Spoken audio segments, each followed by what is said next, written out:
오늘 제가 여러분들에게 제목으로 잡은 것은 왕이 되기 위한 여정입니다. You can be a king 또는 queen 이렇게 했어요. 그러면 뭐가 가장 중요하냐? 생각이었거든요. 패러다임. 할 수 있다는 생각. 내가 3천만 원, 5천만 원을 벌 수 있다는 생각을 가져라. 근데 그게 그냥 선언적인 게 아니고요. 이미 학문적으로 광범위하게 실증적으로 증명이 된 내용입니다. 예를 들면 여기 지금 코끼리가 있죠. 서커스단의 코끼리, 이 큰 코끼리를요, 고개를 안 할 때는 작은 쇠사슬로 묶어둔다고 그래요. 그런데 이거 끊으면요, 이거 쉽게 끊어지는데 가만히 있대요. 그냥 묶어두면. 왜 그러냐면은 어려서 요놈을 묶어놨을 때 끊으려고 무척 노력을 했는데 안 끊어져.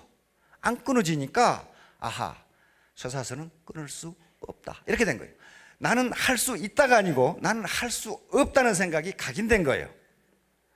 그러니까 안 하는 거예요. 이게 안 하는 거예요. 이것을 이미 학문적으로 증명이 된 겁니다. 하버드 대학의 로버트 머튼이라고 하는 사회심리학자가 이것을 자기 충족적 애언이라고 그랬어요. 자기 충족적 애언은 나는 무엇을 할 수 있다, 나는 뭐가 되겠다, 그러면 그렇게 된다는 거예요. 그런데 이걸 이 양반이 이 이론을 정립해가지고 나중에 학자들이 과연 그런가 하는 것을 교육 현장에서 증명한 것이 피그말리온 효과입니다. 그런데 이 반대가 낙인 효과예요. 낙인 효과는 아이고 나 같은 게 뭐래, 200~300만 벌면 내한테 충분하지, 그게 낙인을 찍은 거예요. 스티그마 이펙트라고 그러는데요. 그리고 꼬마들한테나 다른 사람들한테도 아이고 반팽이 너는 해봐야 200~300만 받기도 힘들어. 그럼 그 사람은 200~300만으로 끝난다는 거예요. 아이들도 마찬가지라는 거예요. 아이들도 어이구 너 장군 되겠네, 어이구 너 과학자 되겠구나, 너 우주 비행사 되겠네, 그러면 그렇게 된다는 거예요. 그것이 피그말리온 효과입니다. 마음가짐이 전부다. Attitude is everything. 자, 요 얘기를 한 사람이 누구냐 하면요, 폴 마이어라는 사람입니다. 지금 현재 세계에서 성공학 그리고 자기개발, 성공 동기부여로 가장 큰 영향력을 행사하고 있는 분이 폴 마이어라는 사람이에요. 근데 이분은 카네기라든가 또는 이 나폴레옹 힐이라든가 하는 분들과 전혀 다른 점이 없어요. 또 헨리 포드라든가, 다시 말하면 지금까지 역사적으로 성공한 사람들이 강조한 내용이 똑같아요. 근데 폴 마이어는 어떤 사람이냐면요, 집이 무지무지 가난해가지고 고등학교를 졸업하고, 미국은 고등학교가 의무교육이니까 졸업해야 돼요. 그렇죠? 대학을 갔는데 대학에 들어가서 3개월 만에 중퇴를 했어요. 돈이 없어. 그럼 갈 때는 어디밖에 없어요. 군대 갔어. 19살에 군대 가가지고 군대를 마치고 돌아왔는데 집은 완전히 가람뱅이 거지고, 그래서 새빵살이를 했는데 이 월세를 못 내가지고 쫓겨났어. 쫓겨나가지고 노숙자가 됐어요. 노숙자가 됐는데 한 일주일 깡통 들고 거리에서 구걸을 하는데 앞으로 고급 승용차가 싱 하고 지나가는 거예요. 그 고급 승용차를 보고 폴 마이어는 머리에서 불이 번쩍했어요. 아니, 같은 인간으로 태어나서 어떤 놈은 고급 승용차를 타고 나는 깡통 차고 구걸을 한단 말이냐. 그래가지고 깡통을 발로 밟아서 찌그러서 거다 차버리고 나도 고급 승용차를 타겠다, 나도 반드시 성공하겠다. 그래서 고함을 질리게 됩니다. 그래가지고 나는 이게 월급쟁이 가지고는 안 되고 세일즈로 성공을 해야 되겠다, 이렇게 생각을 해서 보험회사, 미국은 보험회사가 많습니다. 그렇죠? 보험회사를 찾아가서 취직을 했어요. 취직을 했는데 학력도 엉망인데다가 또 이 사람이 또 말더듬이야. 그래서 3주 만에 쫓겨났어요. 그러나 포기하지 않았어요. 그때 폴 마이어가 인사 담당자에게 한 말은 당신은 지금 실수하는 거예요. 세계적인 보험 세일 조항을 당신은 쫓아내고 있는 거예요. 내가 성공해서 당신에게 보여주겠어, 이렇게 이야기했어요. 그래가지고 계속 보험회사를 찾아다니는데 무려 57개 보험회사에서 거절 이렇게 거절. 그러다가 어느 허접한 보험회사에 들어갔는데 거기서 아주 기적을 일으켰어요. 보험 사상 유례가 없이 1년 만에 100만 불 계약을 이루어냅니다.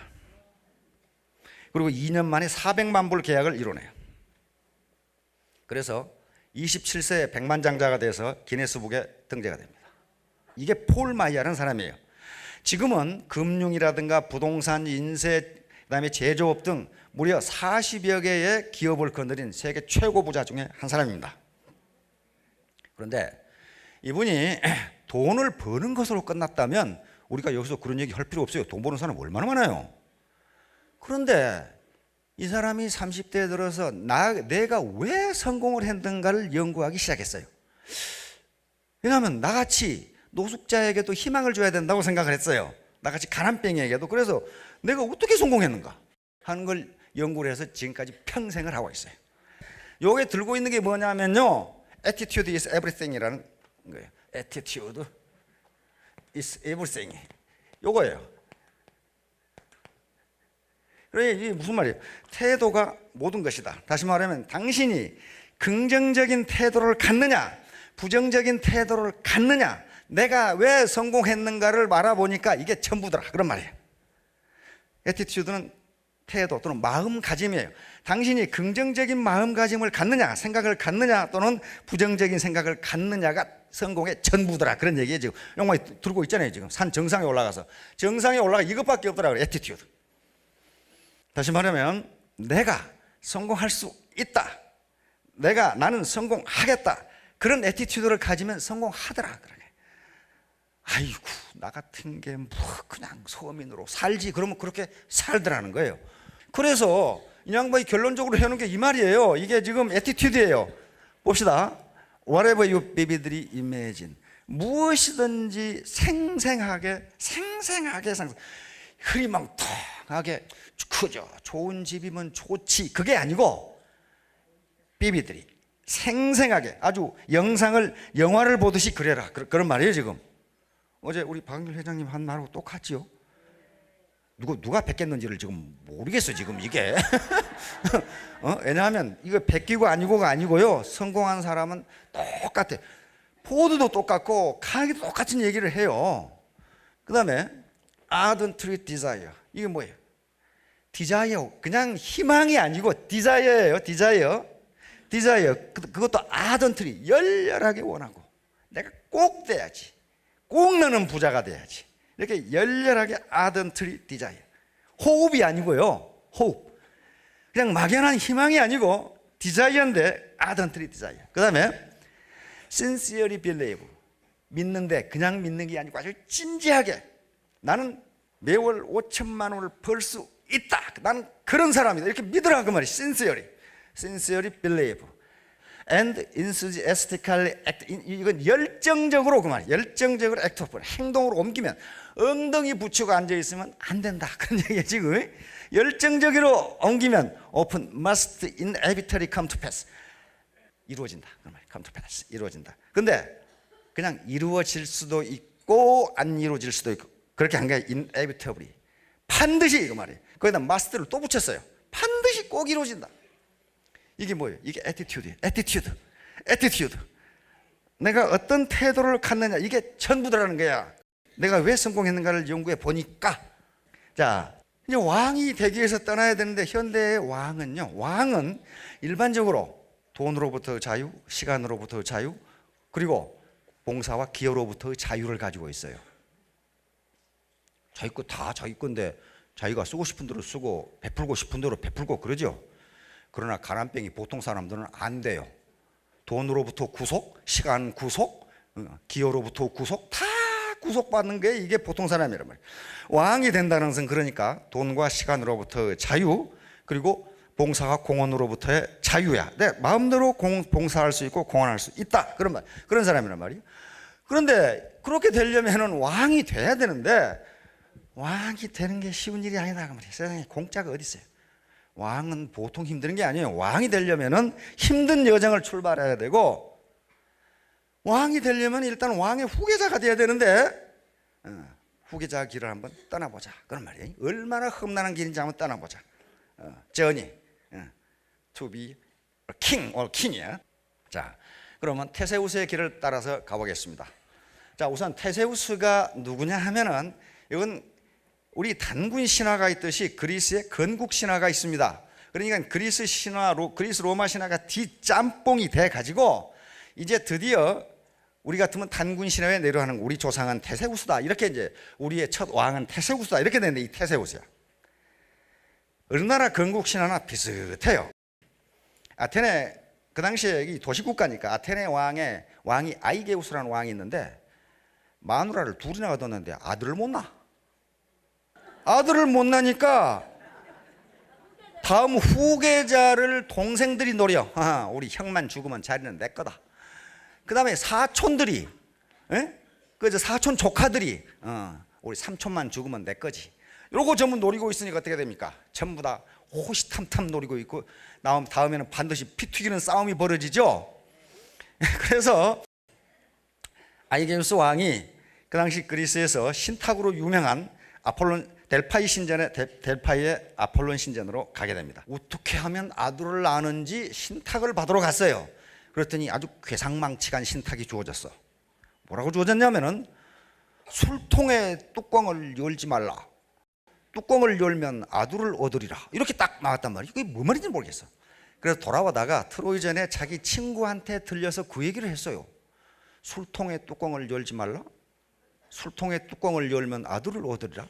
그걸 자기 친구인 트로이전 왕 피테우스가 듣고, 이건 영웅 탄생을 예고하는 것이로구나 해가지고 자기 친구인 아테네 왕 아이게우스에게 술을 잔뜩 퍼마시게 해놓고 취하니까 자기 딸 아이트라 공주를 방으로 설그머니 집어넣었어요. 그래가지고 거기서 동침이 이루어집니다. 통상 그런 설화가 그렇게 되지요. 그래놓고 아이게우스 왕이 그 이튿날 아테네로 떠나면서 아이트라에게, 만일 아들을 낳으면 이 심표를 나에게 가져오면 내 아들인 줄 알고 내 후계자로 삼으리라 해가지고 가죽신 한쪽과 칼을 부러뜨려 가지고 하늘을 넣어놓고 나중에 맞춰보려고, 요놈이 당신이 아들을 낳아서 장성하면 이걸 가지고 나한테 오면은 내 후계자를 삼으리라. 그렇게 된 거예요. 이게 이제 아폴론 신전입니다. 다음, 자, 그래서 이 테세우스가 장성하자 아이트라 공주가 어머니가 너희 아버지가 저 어마어마한 바위돌 밑에 이걸 숨겨놨는데 찾아가지고 아버지를 찾아가라, 너는 왕자다, 이렇게 된 거예요. 그래서 지금 화가들의 좋은 주제가 되죠. 화가는 다 이 그림을 그렸어요. 거의 대부분의 화가들이 다 그렸어요. 이게 기가 막힌 그림의 소재거든. 자, 이것을 찾아가지고 이제 누구한테 와야 됩니까? 여기 트로이전이니까 아테네하고 많이 떨어졌어요. 아테네로 자기 부왕한테 가서 내가 당신의 아들입니다, 내가 왕자입니다 하는 걸 보여야 될 거 아니야. 이제 왕이 되는 길을 떠나는 거예요. 그렇죠? 후계자가 되는 길을 떠나는데 그게 순탄치가 않다, 그런 말이에요. 별로 방해꾼과 강도가 수없이 나타나다, 그 말이에요. 자, 맨 처음에 만난 놈이 페리페데스라는 강도인데, 이 자식은 포세이돈의 아들인데 팔 힘이 세가지고 지나가는 나그네를 쇠 곤봉으로 쳐서 죽인 다음 재물을 강탈하는 강도입니다. 그런데 마침 테세우스가 지나가는데 역시 테세우스도 쇠곤봉으로 쳐서 때려 죽이고 보물을 강탈하려고 하는 순간, 테세우스가 죽으면 또 스토리가 안 되죠. 테세우스가 신화니까 두 가지가 있는데, 하나는 돌로 쳐서 죽였다는 스토리가 있고 또 하나는 몽둥이로 쳐서 죽였다는 스토리가 있는데, 화가들은 죄다 몽둥이로 쳐서 죽이는 걸 그렸습니다. 이게 테세우스고 이게 페리페테스입니다. 요 몽둥이는요, 요 놈이 가지고 있는 쇠 몽둥이를 뺏은 거예요. 뺏어서 쳐 죽인 거예요. 그러니까 요건 뭘 의미하느냐 하면은, 악행을 저지르면 저도 똑같은 방법으로 죽는다, 그런 말이에요. 여러분 주변에도, 애터미 주변에도요, 페리페테스 같은 놈이 지금 어슬렁거리면서 배회하고 있어요. 이놈의 새끼들을 어떻게 정신 못 차리고 곤봉으로 뭐를 쳐가지고 뺏어먹을 거 하고, 그런 놈은 말로 해서 듣지 않으니까 곤봉으로 쳐야 된다, 그런 말이에요. 지금 곤봉으로 쳐야 된다. 자, 그래서 여기서 이제 1단계를 넘어갑니다. 그런데 여기서 끝난 것이 아니고 또 다음 강도를 또 만나요. 시니스라는 놈을 만나. 시니스라는 놈은요, 팔 힘이 또 무지무지 센 놈인데, 이놈도 포세이돈 아들인가 그런데 팔 힘이 세니까 소나무를 휘어가지고 지나가는 나그네한테 잠깐 도와달라 그래가지고 나그네가 잡고 놔버려. 그래가지고 하늘로 퉁겨가서 죽게 만들거나, 소나무 가지 2개를 잡아가지고 나그네 팔다리를 묶어가지고 놔버려가지고 찢어 죽이거나 그런 놈이에요 이게. 자, 그런데 똑같은 방법으로 테세우스는 이놈도 처치합니다. 다음 그림을 한번 보여주세요. 예, 이 방법이 이거 고대 그림입니다. 지금부터 한 2500년 전의 그림입니다. 요놈이 테세우스를 그런 방법으로 죽이려고 하니까 테세우스가 나뭇가지를 잡아가지고 묶어서 찢어 죽이는 장면이에요. 우리 사업자 주변, 애터미 주변에도 이런 시니스가 어슬렁거리고 돌아다닐 수가 있어요. 이쪽 다리를 떼서 이쪽에 묻힌 놈이라든가 뭐 그런 거 있죠. 그래가지고 이 자식 내 말 안 들으면 퉁겨, 그래가지고 퉁겨서 내보낸다든가 이게 시니스예요. 이게 신화나 어떤 스토리는요, 현상을 묘사한 거거든요. 이런 놈들이 있다는 거예요, 세상에는. 그래가지고 똑같은 방법으로 시니스를 처치하고 또 가는데 이제 더 악당을 만납니다. 스키로온이라는 악당을 만나요. 이놈은요, 바닷가에, 메가라라고 하는 바닷가에 바위에 살면서 나그네가 지나가면 강제로 자기 발을 씻게 하고, 다 씻고 수건으로 닦으려고 하면 그 자식을 발로 차가지고 바다로 떨어뜨려 가지고 거북의 밥이 되게 하는 그런 놈이에요. 이게 요놈이에요. 스키론이라고 하는 놈인데, 역시 테세우스를 만나서 똑같이 그렇게 하려다가 테세우스가 죽으면 스토리가 전개가 안 되니까 테세우스가 반격을 가해 가지고 요 자식을 바위로 떨어뜨려서 죽이는 장면이에요. 지금 여기 거북이 있잖아요. 거북의 밥이 되게 만드는 장면입니다. 마찬가지로 여러분 사업자 주변에도 인생을 살다 보면 스키론 같은 놈이 많아요. 절망의 구렁텅이로 빠뜨리게 하는 사람들이 많아요. 카드 빌려서 안 갚는 놈, 뭐 그런 놈이 있죠. 빚지고 도망가는 놈, 뭐 이게요.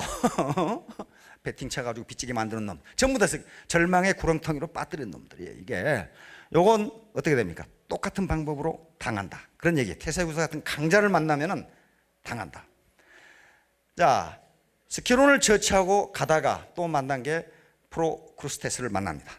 이 놈은 어떤 놈이냐면, 이 놈도 포세이돈 아들네. 포세이돈이 그러니까 나쁜 짓만 다 해놨어요. 온갖 데 돌아다니면서 아들을 낳았는데 전부 다 강도들이에요. 이게 이 놈은 긴 철침대와 작은 철침대 2개를 만들어 놓고 여관을 하면서 지나가는 나그네를 자기 여관에 묵어가도록 해서, 키가 큰 놈은 작은 철침대에 눕혀서 삐져나온 데를 도끼로 잘라버리고, 키가 작은 놈은 긴 철침대에 늘여서 침대에 맞춘다고 잡아 늘여서 죽이는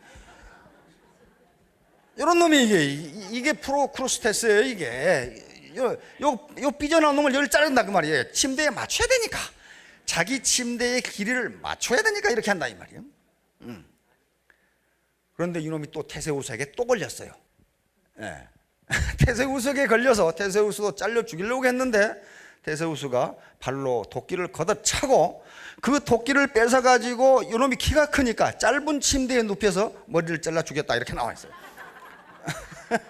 이게 고대 그림입니다. 2500년 전의 그림이에요.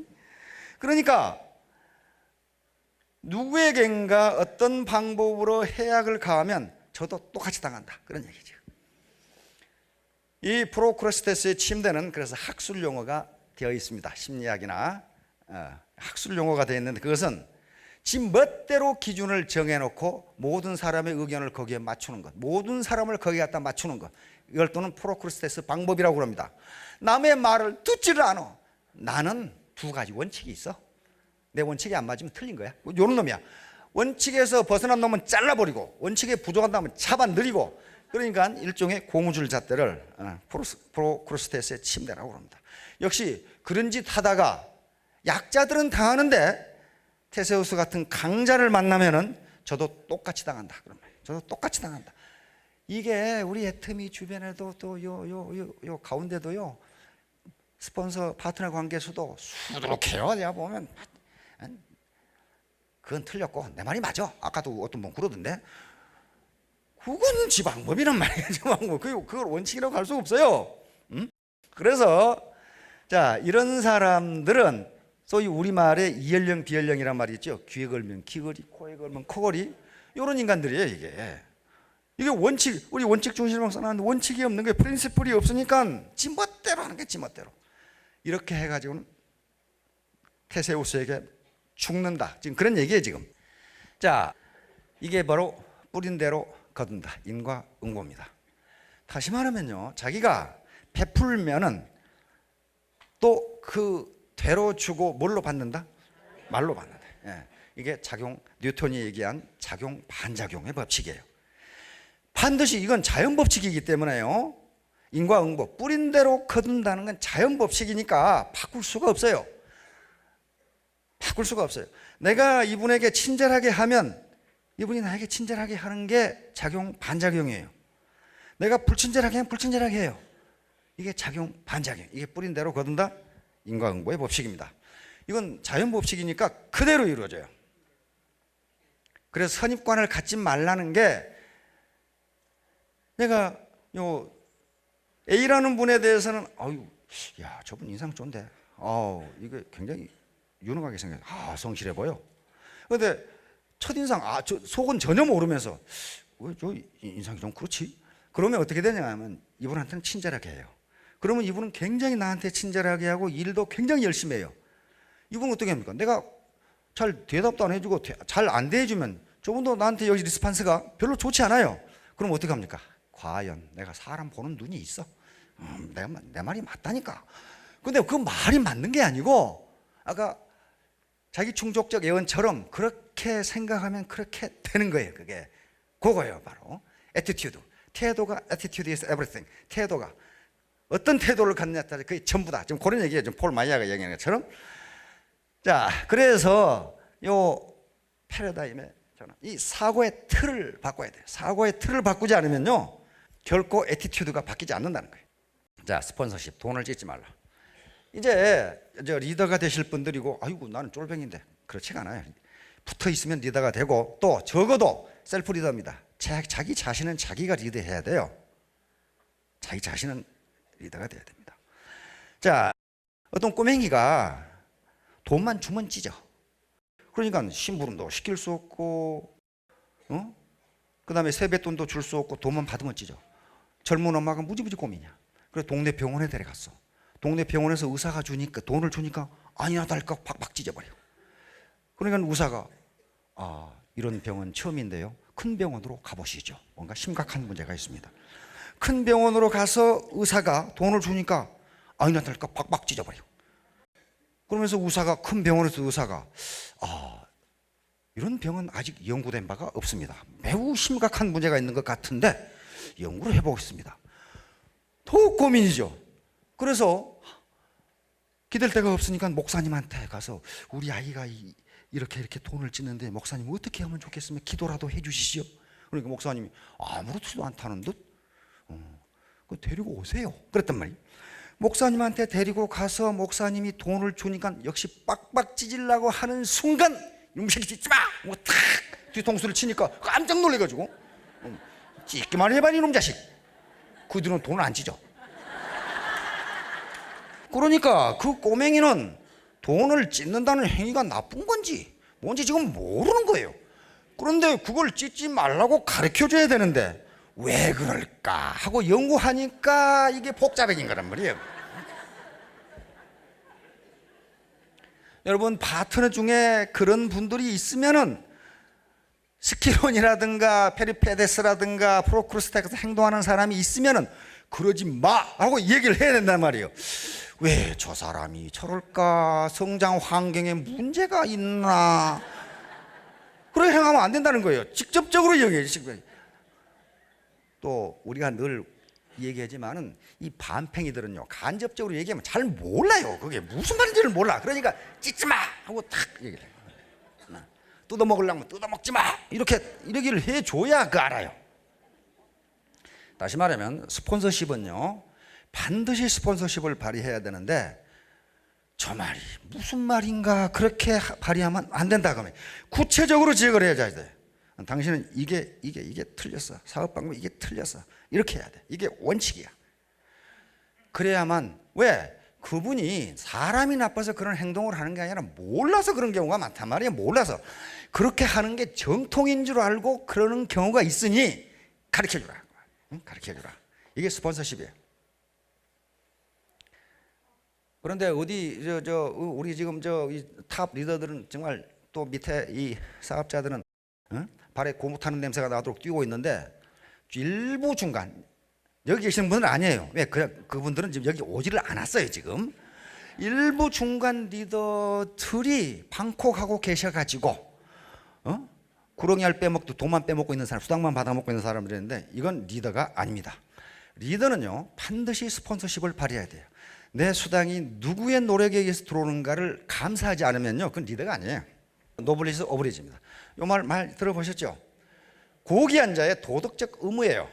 그러니까 아니고 법률적 의무가 아니고 도덕적 의무예요. 고귀한 자는 사회적 지위가 높거나 조직에서 리더급에 해당하는 사람이 전부 고귀한 자예요. 이 사람들이 도덕적 의무를 다하지 않으면요 조직의 역동성이 떨어지게 됩니다. 원래 노블리스 오브리지라는 말은 로마에서 나온 얘기예요. 로마가 그 조그마한 항구의 도시국가가 세계를 제패한 제국이 될 수 있었던 것은 로마 귀족들의 노블리스 오브리지 정신이었어요. 그 사람들은 전쟁이 일어나면 귀족이 먼저 나갔고 세금을 전쟁세를 내야 되면 귀족이 먼저 내고 그 다음에 전쟁세가 부족해서 전쟁 채권을 발행하니까 평민들은 못 사게 하고 귀족들이 샀어요. 우리가 하겠다. 우리가 하겠다. 그래서 로마가 그렇게 강대해진 겁니다. 카르타고를 점령하고 마케도니아 점령하고 그리스 점령하고 해서 다 점령했죠. 요거였어요. 그럼 로마는 왜 망했느냐? 나중에 술술 나라가 커지고 배가 불러지니까 귀족들이 군대를 안 가. 그리고 뭘 썼어요? 용병들을 전부 샀어요. 용병. 우리가 그거 할 수 있나 이 말이에요. 그래가지고 쫄딱 망한 거예요. 다시 말하면 노블리스 오블리지 정신이 없어지면 그게 약해지면 반드시 그 조직은 망한다. 자, 따라서 이 도덕성 그리고 노블리스 오브리지는 도덕의 문제이고 양심의 문제이지 법률적 문제가 아닙니다. 그런데 도덕과 양심은요 법률보다 상위 개념입니다. 그래서 리더의 리더다움은 노블리스 오브리지 정신, 즉 아랫사람의 신음을 들을 수 있는 것, 아랫사람의 에러를 알 수 있는, 알고 배려해 주는 그것이 리더다움이지 우게 군림하는 것이 리더가 아닙니다. 그래서 아무것도 안 하고 가만히 앉아서 이 꽃감 빼먹듯 수당만 챙기는 사람은요 돈을 찢는 사람들이에요. 왜요? 얼마 후에 그 돈이 안 들어와요. 이 조직이 망해버리면 안 들어올 거 아니에요. 돈을 찢는 사람들이. 이런 사람들에게는 상위 리더들이 돈을 찢지 마 그러고 고함을 질러줘야 돼요. 자, 다 안다는 멍청이들이 있어요. 뭐 이런 분들이 많지는 않은데 가끔 나타나요. 아주 목에 힘을 있는 대로 주고 잘못하면 부러져요. 목이 이렇게 주고 앞에 총각 사원들이 쑥 있으면 그거 보지도 않아요. 여기 높은 사람이 누구야? 이렇게 도는 사람이 있어요. 그러면 총각 사원들이 버쩍 걸어가지고 또 서비스업이니까 친절하게 해야 되니까 안 내요. 그러면 묻지도 않았는데 의자에 앉자마자 자기가 얼마나 훌륭한 사람인지를 계속 설명을 해요. 내가 어느 나라 대통령과 절친한 사이고 그 나라의 장관들을 꽉 잡고 있고 그 다음에 또 그뿐만 아니라 우리나라 대통령과도 절친한 사이고 장관들 국회의원들을 많이 안다. 뭐 그렇게 묻지도 않는 얘기를 계속해요. 그러면 그 의도가 뭡니까?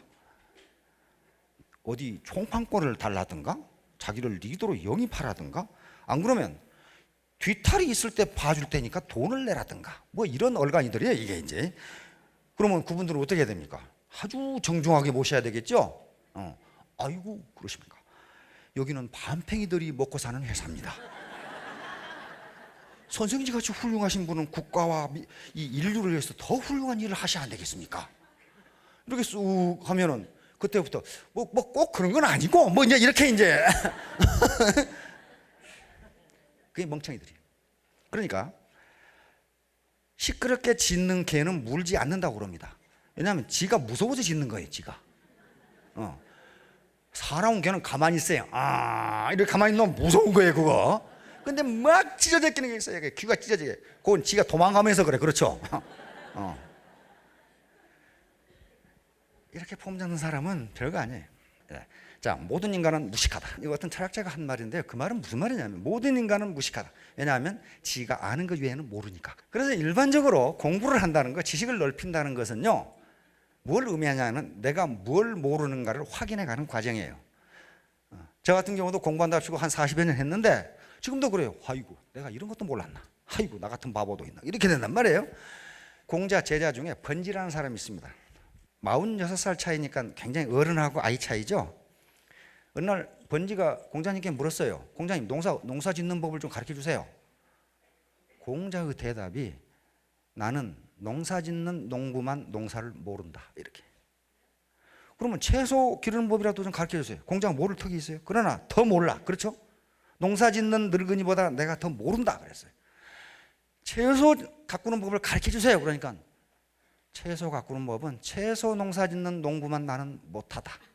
이렇게 대답을 했기 때문에 공자 밑에 제자가 3천이나 모여든 거예요. 누가 뭐 오라고 그랬습니까? 어떻습니까? 그래서 인류의 스승이 된 거란 말이에요. 야 임마, 난 모르는 것이 없어. 그렇게 했으면 아무도 안 갔을 거예요. 불치하문이라는 얘기가 있는데요.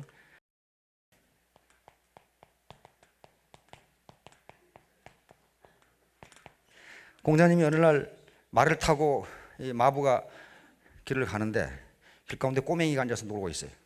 그래서 마부가 이놈아, 공자님 가신다. 길 비켜라. 그러니까 꼬마가 벌떡 일어나더니 그렇습니까? 안 그래도 공자님을 한번 만나보려고 그랬는데. 꼬마가 얼른 묻는 거예요. 공자님은 모르는 것이 없다면서요. 근데 공자님이 생각해 보니까 저 정도 꼬마가 묻는 것은 알 수 있을 것 같거든. 그렇다마는 뭘 알고 싶으냐? 그러니까 바다에 물이 몇 대나 됩니까? 이렇게 물어본 거란 말이야. 아유, 모르겠거든.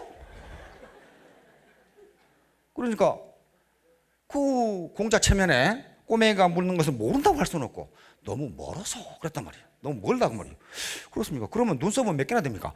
공자님 눈썹은 몇 개나 되냐 이게 엄청 가까운데 이게 모르겠거든 이게. 그래서 말에서 내려서 불치하문. 다시 말하면 아랫사람에게 묻기를 부끄러워 말라 그 말이에요. 논어에 있는 말입니다. 근데 그것은 누가 꾸며낸 얘기고 논어에 있는 말입니다. 불치하문. 아랫사람에게 묻기를 부끄러워 말라. 왜냐하면 공자도 계속 물었어요. 계속 물었어. 누구한테? 하인들한테 물었어요. 이거 어떻게 해야지? 이거 어떻게 해야지? 그렇게 물었어요.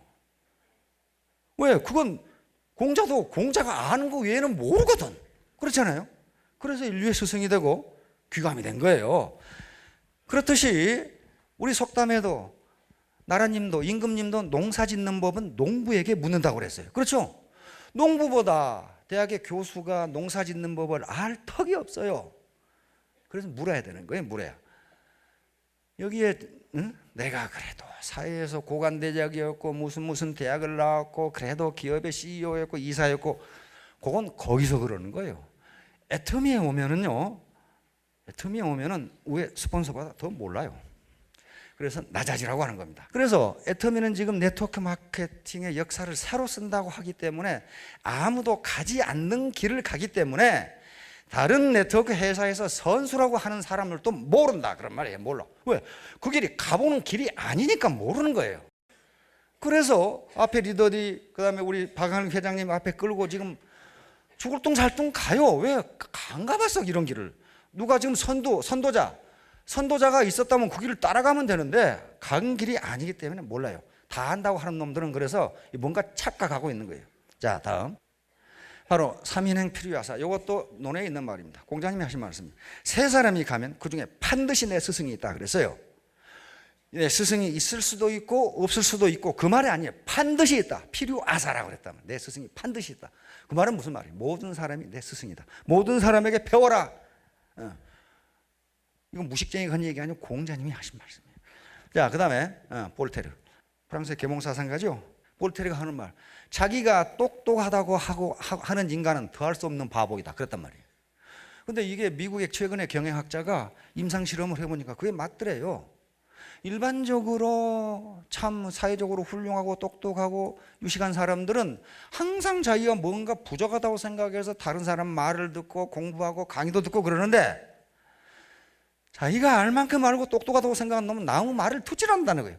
그래가지고 나중에 쑥 두고 봤더니 똑똑하다고 생각한 놈은 점점 바보가 되고, 자기가 뭔가 부족하다고 생각한 사람은 점점 똑똑해지더라는 거예요. 이게 볼테이크가 한 말입니다. 자, 그래서 바보와 현자의 판별은요, 지식의 양을 가지고 판별하지 않습니다. 이건 동서고금의 학자들이 전부 하는 얘기예요. 왜냐하면 이 세상에 지식은 너무 많기 때문에 얼마 많은 지식을 가지고 있느냐가 현자와 바보를 판단하지 않는다. 그러면 딱 한 가지 차이가 있다. 현자가 아는 것과 그 다음에 이 바보가 모르는 것이 있다. 바보는 자기가 무지하다는 것을 모르고 현자는 자기가 무지하다는 것을 안다. 이렇게 돼 있어요. 그러니까 한 가지 가지고 판별이 되는 거예요. 현자는 자기가 무지하다는 것을 알고 있는 거예요.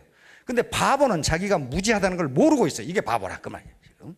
그러니까 모든 인간은 바보니까 다 배우라. 그럼 이제 소통입니다. 커뮤니케이션인데 소통은 말 들어주기입니다. 커뮤니케이션, 말 들어주기가 소통의 핵심이다. 자, 다음. 혀는 가장 중요하면서 나쁜 거. 말 들어주기. 이건 이솝 우화에 있는 건데요. 이솝이 산토라는 철학자의 집에 하인으로 있을 때 산토가 자기 친구 철학자들을 초빙해가지고 파티를 열었는데 이솝에게 지시하기를 시중에 가서 이 세상에서 가장 귀하고 좋은 걸 사와서 요리를 해라. 그랬더니 이솝이라는 놈이 돼지 혀만 잔뜩 사다가 요리를 해줬어요. 계속 돼지 혀가 나오니까 이놈아 가장 귀한 걸 사오라고 그러는데 왜 혓바닥만 다 사왔냐 그랬더니 이솝이 하는 대답이 이 세상에 혀만큼 귀한 것이 있습니까?